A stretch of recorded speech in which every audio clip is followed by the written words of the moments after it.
My fiancé once looked me straight in the eye and said, "I'm keeping my apartment after we marry, just in case. Marriages fail all the time." I didn't argue.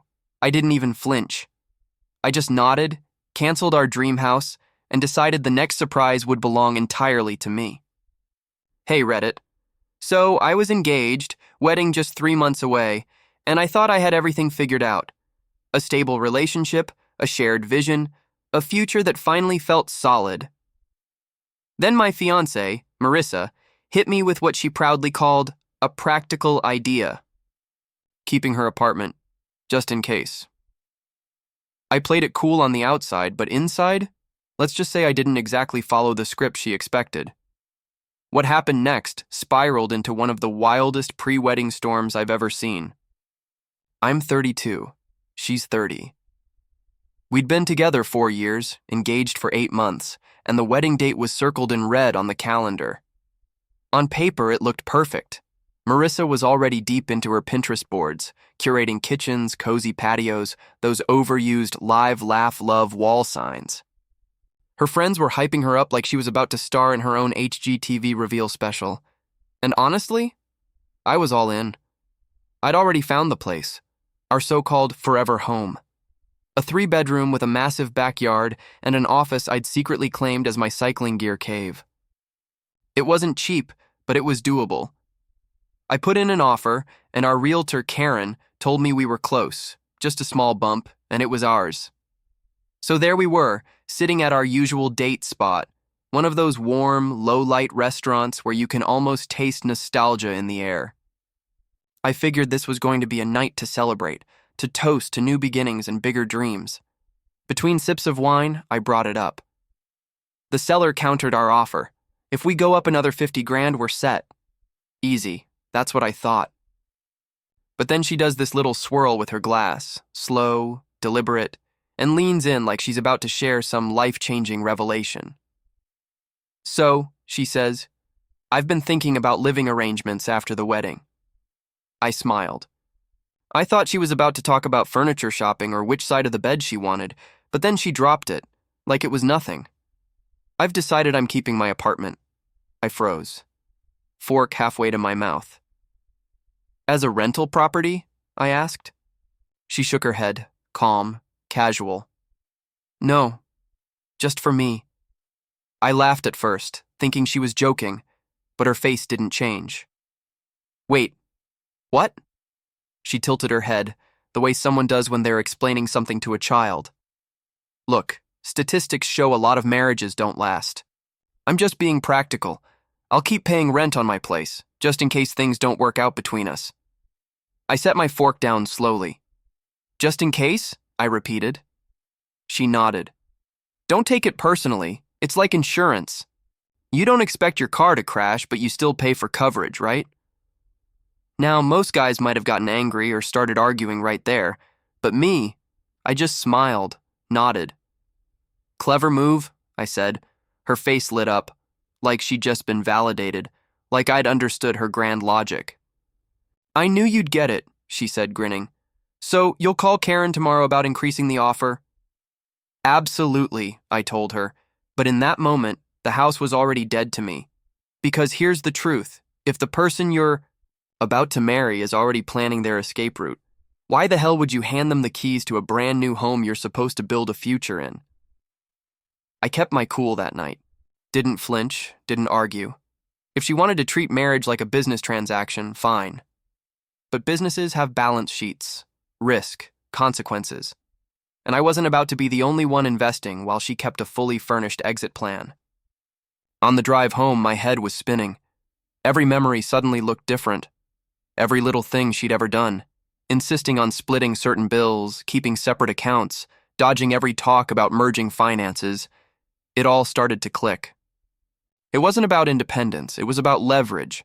She wasn't investing in us. She was securing her plan B. That night, while she texted her friends about our dream house, I sat alone at my desk and started building my own plan. Not to confront her, not yet. That would have been too easy for her to twist, to turn herself into the victim. No, I was going to mirror her. She wanted insurance? She'd get it. The difference was, mine would actually pay off. It felt like a chess game. She'd made her move, bold, obvious, and full of confidence. She moved her pawn forward, announcing her backup plan like she'd discovered some genius strategy. My next move wasn't to knock it down, it was to slide my knight into position, quietly, strategically, right where she wouldn't see it coming. I already knew what I was going to do. Tomorrow morning, I'd call Karen and tell her the deal was off. No more dream house, no more shared mortgage. If Marissa wanted to keep her safety net, I'd keep mine too. That night, she fell asleep next, to me scrolling through furniture inspo boards, smiling like everything was fine. And I just lay there staring at the ceiling thinking, you want to hedge your bets? Fine. But don't be shocked when I hedge mine. Because once someone starts playing games like that in a relationship, once they show you their backup plan, they lose control of the board. She had no idea I was about to flip the whole damn thing. The next morning, sunlight was just starting to spill through the blinds. Marissa was still asleep beside me, tangled in the sheets, dreaming of a life she thought she already owned. I slipped out quietly, grabbed my phone, and stepped into the hallway. I called Karen. She answered in that bright, upbeat realtor voice, the kind that sounds like coffee and optimism. Hey Darren, so are we ready to up the offer? The sellers are practically waiting for your go-ahead. I looked out the window for a moment, at a world that suddenly felt sharper, clearer. Hey Karen, I said. Thanks for all your work, but go ahead and pull our offer. Silence, then confusion. Wait, what? Darren? You were one counter away from closing.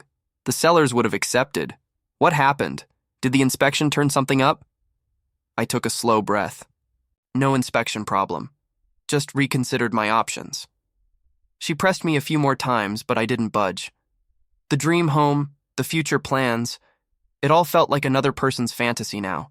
Because once you see someone planning their exit, you realize maybe it's time to build something for yourself instead.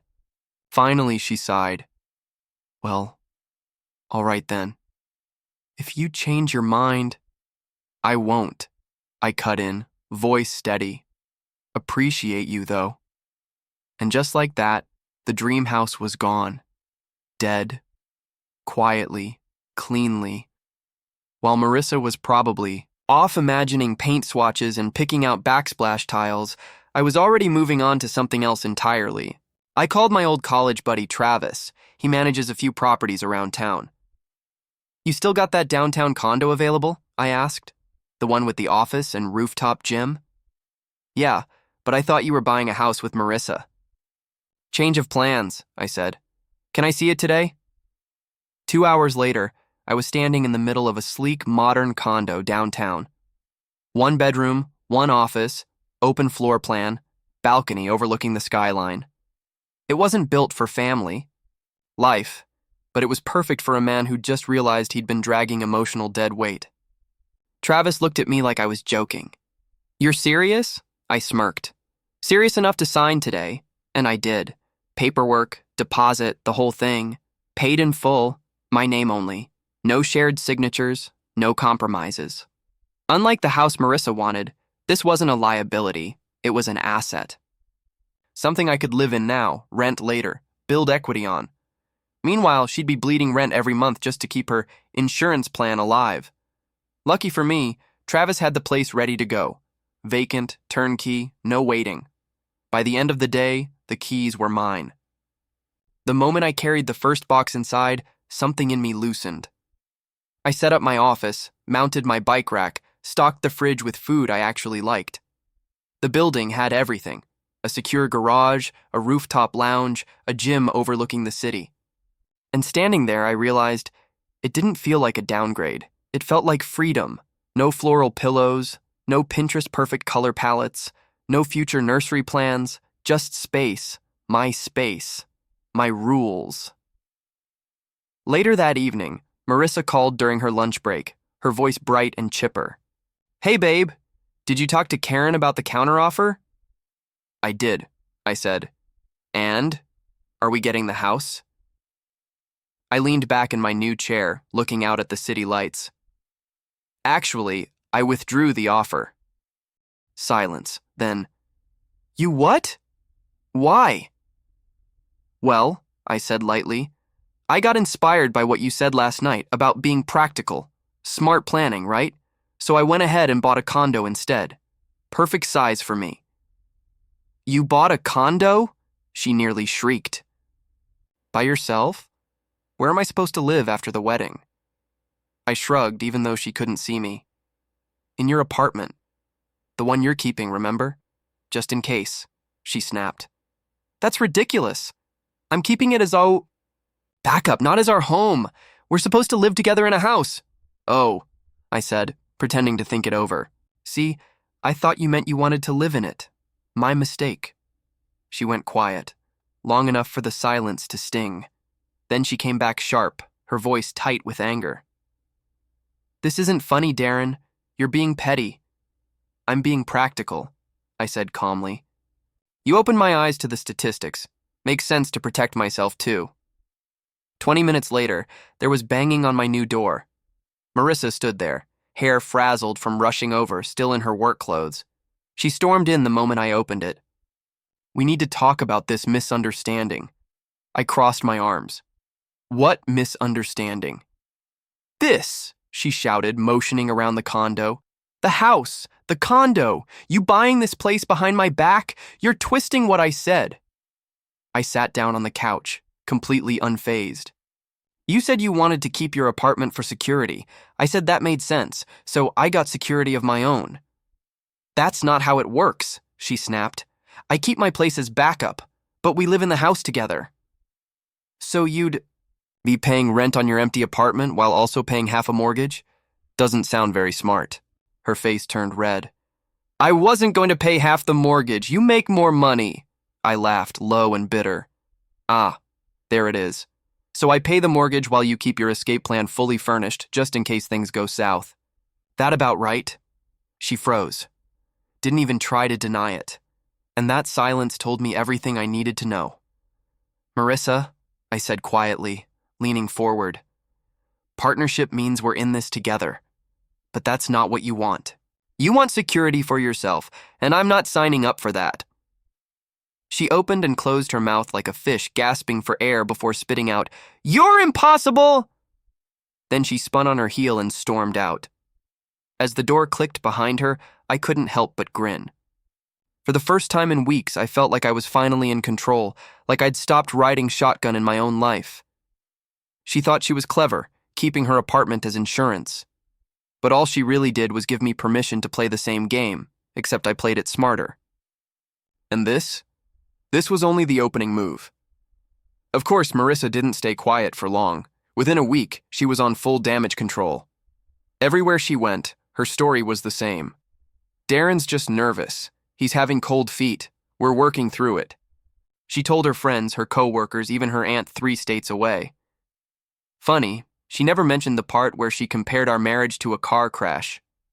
No, she painted me as the guy who'd suddenly gone off the rails. The first wave came through her mom, Claudine. She called one Tuesday night, voice dripping with that fake sweetness older women use right before they guilt trip you. Darren, sweetheart, she said. What's this I hear about a condo? A bachelor condo? It's called a property, Claudine, I replied evenly. Yes, I bought one. In my name. But what about the wedding? Where will you two live? Marissa tells me you withdrew from the house. She's keeping her apartment, I said flatly. She was very clear about that. There was a long pause, then a sigh. Oh, you're misunderstanding her. She didn't mean it that way. I let out a small laugh. She literally said it that way. You don't call something insurance unless you're expecting a crash. That ended the call fast. Claudine didn't have a comeback for that one.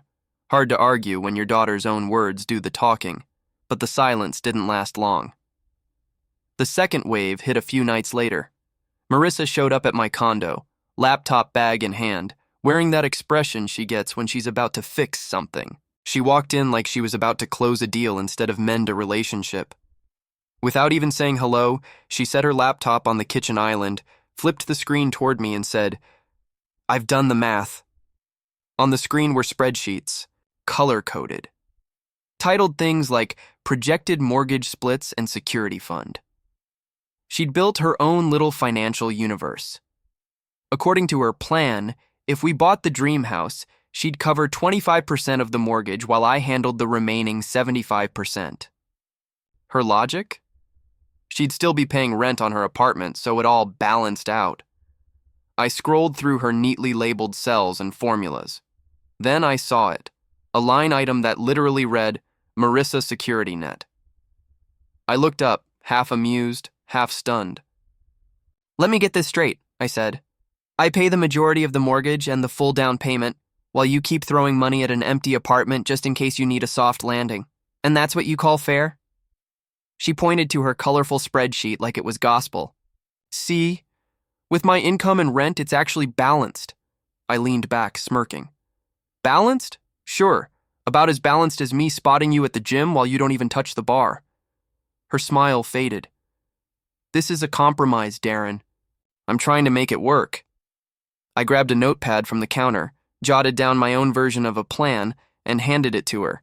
It said, "Both keep separate places. After 1 year of marriage, if everything's good, we shop for a house together. If not, no one gets screwed."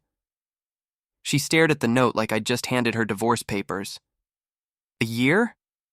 Newlyweds don't live separately, Darren. That's not how marriage works." "Then give up the apartment," I said simply. "I can't." "What if something happens?" I nodded slowly. "Then I guess you've answered your own question." She slammed her laptop shut, grabbed her bag, and stormed out. The spreadsheets stayed behind, little digital blueprints of her doubt. I tossed them in the recycling bin on her way out. The third wave hit me at the gym 2 days later. I'd just finished a set when I turned and found myself surrounded by 3 of her friends, Talia, Kendra, and Noel, all standing by the water fountain with their arms crossed like a jury ready to deliver a verdict. "Darren," Talia started, "we need to talk. You're ruining Marissa's life over nothing." Kendra jumped in next. "She's just being smart. Every woman needs a safety net. Men can change at any moment." Noel folded her arms tighter. "She cries every night. You're being cruel." I grabbed my water bottle, smirked, and tapped it against the bench. Cute logic. So she gets a backup plan, but I'm supposed to be the clown funding it? Tell me, where's my parachute? If she bails, who's stacking a spare apartment for me? They exchanged quick looks, not expecting me to fire back. "That's different," Talia muttered. "Different how?" I asked. "Because I'm a guy? Let me get this straight. I pay for the house, she pays rent on a place she doesn't even live in, and I'm the bad guy for not calling that fair?" Silence. Not one of them had an answer. I smiled, patted Kendra on the shoulder as I walked past. "Tell Marissa I said thanks for the spreadsheets. They really brightened up my recycling bin." By the time I left the gym, I could already imagine the group chat lighting up, messages flying, emojis of outrage, my name in every sentence. Didn't matter. For the first time in a long time, I wasn't losing sleep over it. Later that week, my buddy Travis, the same guy who sold me the condo, dropped by. He was also one of my groomsmen and wanted to hear my side of the story. We sat out on the balcony, city lights flickering beneath us, and I laid it all out. The apartment talk, the insurance speech, the spreadsheets, every detail. When I finished, he gave a low whistle. So basically, she wanted a marriage where you carried all the risk, and she carried none. "Exactly," I said. He shook his head, laughing. "And she really thought you'd just go along with that?" I grinned. "She mistook me for a doormat. Bad read." Travis laughed again. "Man, I'm glad you're on my side of the aisle." And that's the thing. Every time someone tried to guilt trip me or twist the story, all I had to do was hold up a mirror. Their logic fell apart under its own weight. Marissa wanted to paint me as the guy with cold feet, the one afraid of commitment. But the truth? I was the only one acting committed. She'd already left one foot out the door. They called me stubborn. I called it even. And deep down, I knew this was just the beginning. The condo was barely furnished when I took the first picture. Couch, coffee table, city skyline glowing through the windows. I posted it on Instagram with one caption, "Simple place." Perfect fit for me, didn't take long. 10 minutes in, the likes and comments started rolling. Most people thought it was a bachelor flex, and honestly, it kind of was. But I also knew exactly what that post would do. It would land right in Marissa's feed like a grenade. An hour later, my phone buzzed, not with a call, but with heavy knocking at the door. When I opened it, there she was, Marissa, flanked by her mom Claudine and her sister Sabrina. All three stormed in like a board of directors ready for crisis control. Marissa's face was flushed with anger. "What the hell is this, Darren? Perfect for me? Are you trying to humiliate me?" Claudine jumped in before I could answer, her tone sugar-coated and sharp all at once. "Sweetheart," she caught herself. "Darren, be reasonable. You're engaged!" She made one small request, and now you're acting like a child buying this. "This condo." I leaned against the counter, arms folded. "Small request?" She literally called it insurance for when we split. I just took her advice. "Practical, right?" Sabrina rolled her eyes. "You're twisting her words. She just wanted security." "Exactly," I said. "For herself. Not for us." "Big difference." Marissa stepped forward, her voice shaking with frustration. "Stop making me sound selfish. I just wanted to protect myself in case you ever left me." I couldn't help but laugh, quiet, cold, tired. "Funny," I said softly, because from where I was standing, she'd already left. She just wanted me to bankroll her safety net while she mapped out her escape route. Quick pause, fellas. You know how YouTube's got that new hype button? Yeah, hit it if you're still locked into this madness. It tells YouTube this story deserves to blow up, and it helps me keep the wild ones coming your way. All right, back to the chaos. Marissa went quiet, her lip trembling, but her sister wasn't done. Sabrina stepped forward like she'd been waiting for her turn in court. "This is financial abuse," she snapped. "You're trying to control her with money," I laughed. A sharp, tired laugh. "By buying my own place with my own money? While she's the one keeping a backup apartment? That's some Olympic-level logic right there." Claudine raised a hand, like she was back in a boardroom trying to keep the meeting from imploding. "Darren, just buy the house." "Forget this condo nonsense. Get back on track." "It's all just a silly misunderstanding." I unlocked my phone, scrolled for a second, then held it out to her. Marissa's text from weeks ago, clear as day. "No misunderstanding here," I said quietly. "These are her words." They all stared at the screen. No one said a thing. After a few seconds, Claudine muttered something about me being stubborn, and the three of them marched out in formation. I thought that was the day's drama wrapped up. I was wrong. That evening, my phone rang. Karen, the realtor. Her tone was half amusement, half disbelief. "Darren, you're not going to believe this," she said, laughing softly. "Oh, I believe it," I replied. "What did she do now?" "She called me," Karen said. "Asked if the house was still available." "Is it?" I asked. "Nope. It's sold by Friday. You pulled your offer on Monday and the sellers accepted another by the weekend." But here's the kicker. She asked if she could buy it herself. I leaned back in my chair, already smiling. "Let me guess. She also wanted to use the deposit I already put down." Karen sighed. "Exactly. She asked if your earnest money could roll over since you were the original buyer." That made me laugh. "We're not even married yet, and she's already trying to use my money solo." Karen's voice softened. "I told her it doesn't work that way. The earnest money is legally tied to the buyer named on the contract. It can't just be reassigned." The moment I explained that, she hung up. I thanked her and ended the call, shaking my head. It wasn't about the apartment anymore. Marissa wasn't just hedging her bets. She was cutting her own path, trying to secure the dream house with my wallet and her name on the title. The next day, she came back. This time calmer, polished, like she'd rehearsed it in the mirror. She sat down at my kitchen counter, smoothed out her skirt, and started her pitch. "Look," she said, "maybe you could just move into my apartment while we figure out a better place together. Then you could sell this condo." I actually laughed out loud. "So let me get this straight. I sell the condo I own, move into an apartment you rent while you keep your little backup plan alive? Do you hear yourself right now?" Her smile faltered. "You're making this so hard?" "No, Marissa," I said, standing up. "You made it hard the second you decided partnership meant me carrying everything while you kept an escape hatch open. I just decided not to play." She didn't argue after that. Just another storm out. Heels clicking, door slamming, silence. When I shut that door behind her, something hit me.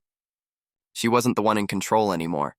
She thought she was the planner, the strategist, the one holding all the cards. But in reality, she was scrambling. And I wasn't folding. Apparently, she felt the shift too, because her next move wasn't subtle. My phone started blowing up out of nowhere. Relatives, co-workers, friends, all asking the same thing. Hey man, what's the new address? At first I thought someone mixed things up. Then my mom called, panic in her voice. Darren, what's going on? Your aunt just got an invitation to the wedding. It's got a house address. A house? I thought you bought a condo. I frowned. What address? She read it out loud. My jaw tightened.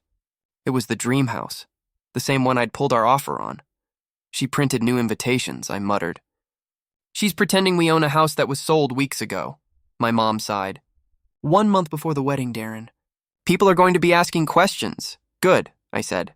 Maybe they'll start asking the right ones. I hung up, furious but not surprised. That was Marissa in a nutshell. Image first, reality later. If reality didn't fit, she just made a new one, and she didn't stop there. Within days, the calls started rolling in, wedding vendors, one after another. The venue manager about a deposit. The photographer with a payment reminder. Even the caterer asking about headcount. And who exactly was footing the bill. Each time I gave the same calm answer. If my name's on anything, take it off. If it's not, make a note. I'm not responsible. Marissa signed it. The photographer actually sighed in relief.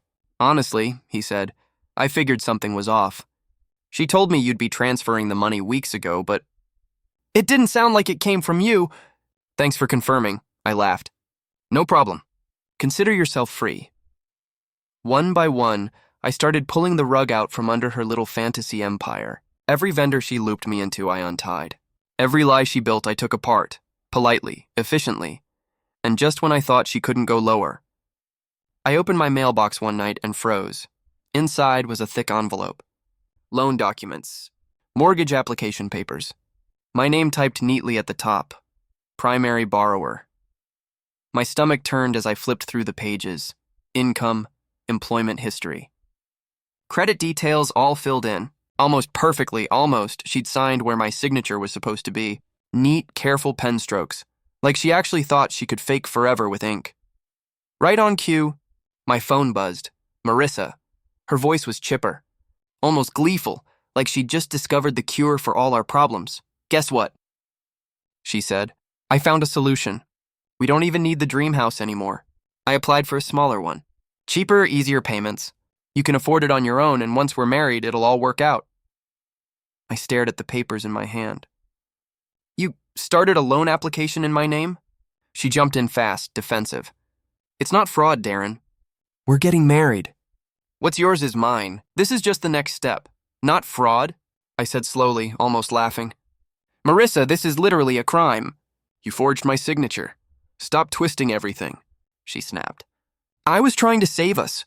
This is how couples build their future. Don't act like you're some victim. I let out a bitter laugh. Victim! No, just the guy whose fiancée signs bank documents like it's monopoly money. Her voice shifted. Cold, sharp. If you don't sign those papers for real, I'll have no choice but to tell people you're financially abusive. That you're trying to make me homeless. I looked around at my condo, my place bought with my money in my name, and felt the irony hit hard enough to sting. You already have an apartment, I said flatly. You're not homeless. You're just greedy. That's not the point, she snapped. It's exactly the point. You keep screaming about security, but the only security you care about is mine. You won't risk a dime of your own. You want me tied to a mortgage while you keep your escape hatch warm? Darren, no, enough, I said, cutting her off. If you need a house to marry me while still keeping your backup apartment, then we shouldn't be getting married at all. There was silence, then a shaky little laugh. You can't call my bluff like that, I smiled. I just did. Click. The line went dead. I filed a fraud alert that night and shredded every page she'd sent. Then I sat out on my balcony, the city lights stretching in front of me like a reminder of everything I'd built myself, and realized something simple but heavy. Every move she made, every fake invitation, every forged document, it all screamed the same truth. Marissa didn't want a marriage. She wanted a contract where I carried all the weight and she kept the parachute. She thought she was playing me. But all she'd done was prove me right, that pulling the plug wasn't a loss. It was escape, and if she thought that was the end of it, she had no idea what was coming next. A few days after the loan stunt, the drama went public. Sabrina, her sister, must have had one too many glasses of self-righteous Cabernet because suddenly a Facebook post popped up. Big, bold, and aimed squarely at me. My sister deserves better than a man who won't even buy her a house. Darren is trash. She just wanted to feel safe, and he turned it into a circus. It spread fast. Hearts, shares, sympathy comments, like a Lifetime movie playing out in real time. But then, the cracks started showing. Talia, one of Marissa's friends, commented, "Girl, I told you to wait until after the wedding to tell him about the apartment. You rushed it." Then Kendra jumped in. "You should have just let him buy the house first, then bring it up later." Timing was off. And my personal favorite, from Noel. "This is why you don't date men who think equality goes both ways." Right there, the mask slipped. They weren't denying her scheme. They were just mad she revealed it too early. Anyone paying attention could see it, the whole plan crumbling in the comment section. I didn't even have to respond. I just screenshotted the thread, sent it to a few family members who'd been asking questions, and let her own circle expose her. But Marissa wasn't done swinging. The next day, her dad showed up at my condo. Victor, a man who looked like he'd walked straight off a construction site and into a courtroom, ready to hand out orders. He didn't even wait for me to offer him a seat. "Darren, this has gone far enough," he barked. "My little girl is heartbroken. You're going to fix this. You're going to buy a house, marry my daughter, and stop this nonsense about her apartment." I leaned against the counter, arms folded, calm as a man who'd already made peace with his decision. "No, Victor," I said. "I'm not." His face turned crimson. "Excuse me? Your daughter wants me to buy a house while she keeps a backup apartment." "That's not a partnership. That's a scam." He jabbed a finger at me. "It's called being smart. You should be proud she's thinking ahead." I let out a short laugh. "Thinking ahead? She's planning for a divorce before the wedding even happens. That's not smart. That's her admitting she doesn't trust me or us." He tried softening the blow. "Look, I know people. I could get you a good deal. Contractor's discount. You wouldn't even feel the hit," I smiled. "I don't need a discount house, Victor. I already bought my own property paid for. In my name." That stopped him cold. Behind him, Marissa had been quiet the whole time, until she suddenly broke into tears. Or at least the performance version of them. "I just wanted security," she cried. "Is that so wrong?" I looked her dead in the eye. "No, wanting security isn't wrong. But expecting me to provide all of it while you hide a safety net, that's wrong." Victor puffed up again, stepping closer like he thought volume could change my mind. "Now listen here." "No, you listen," I cut in, voice steady. "Your daughter spent 4 years with me. I never cheated, never lied, never gave her a reason to doubt me, and still she wanted divorce insurance. You know what that tells me?" He opened his mouth, but I didn't let him finish. "It tells me she doesn't want to marry me. She wants to marry my wallet. She wants the perks of being a wife, without the risk of being one. That's not marriage, Victor. That's a contract where I lose either way. And with that," the room went still. The performance was over. For once, Victor had nothing to say. The room felt heavier than air itself. Marissa's tears stopped just as suddenly as they started. Her expression hardened. That practiced fragility gone in a blink. "Fine," she snapped. "Yes, I wanted security. I wanted to make sure I'd be okay if things went wrong. That's what smart women do." I looked at her calmly. "And what do smart men do?" She waited for me to trip up, but I didn't. I leaned forward just slightly, voice steady. "Smart men don't sign one-sided deals. They don't buy houses for people already planning their exit. Smart men know when it's time to walk away." The silence that followed was deafening, the kind that makes every heartbeat sound louder. Victor muttered something under his breath and left. Marissa followed, slamming the door so hard the picture frames on the wall rattled. That was it. The real ending. No dramatic goodbyes, no final plea, just a hollow thud of a door closing on everything we were supposed to be. 2 weeks later, the wedding was officially off. Marissa tried to call it mutual, but after her sister Sabrina's drunken Facebook rant, everyone knew better. They'd seen the receipts. The manipulation, the plan, and me? I wasn't broken. I wasn't even angry anymore. I was relieved. Because she'd made one thing perfectly clear. She kept her apartment just in case, and I kept my freedom just in time. At first, she went quiet, but then the fallout started. Word spread that she'd had to give up her car lease, payments too high without me covering the difference. The apartment she clung to so tightly? Suddenly, it wasn't a safety net. It was a burden. Between rent, utilities, and the wedding deposits she couldn't recover, the math stopped adding up. That's when a new name surfaced. Kayla, her roommate.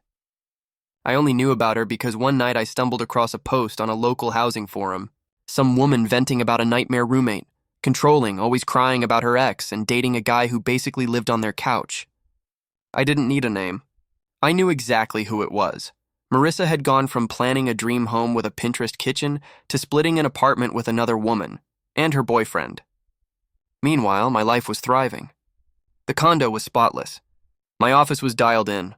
Dual monitors, cycling gear neatly stacked, coffee on the balcony every morning. The gym downstairs became part of my rhythm, and the rooftop lounge turned into my favorite escape. It wasn't just a home anymore.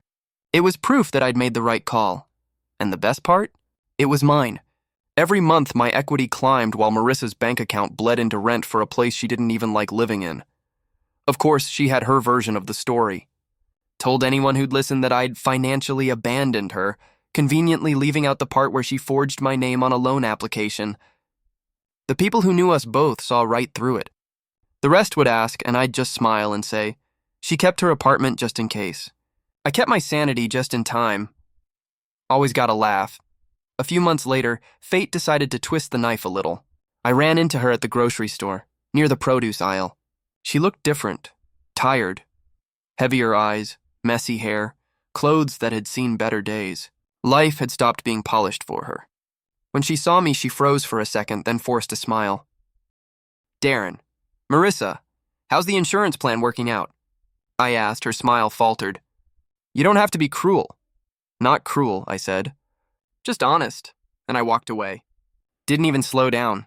That moment told me everything. She wasn't used to people who wouldn't bend to her version of the truth.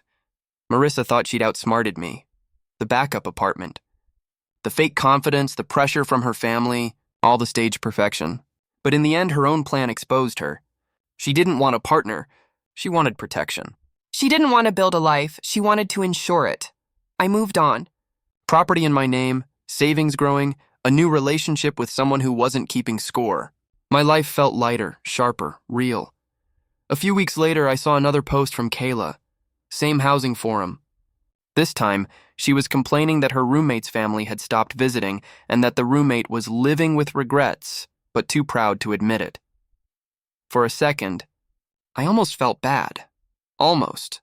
But then I remembered Marissa standing in my kitchen, trying to convince me that paying 75% of a mortgage while she held on to her safety apartment was fair.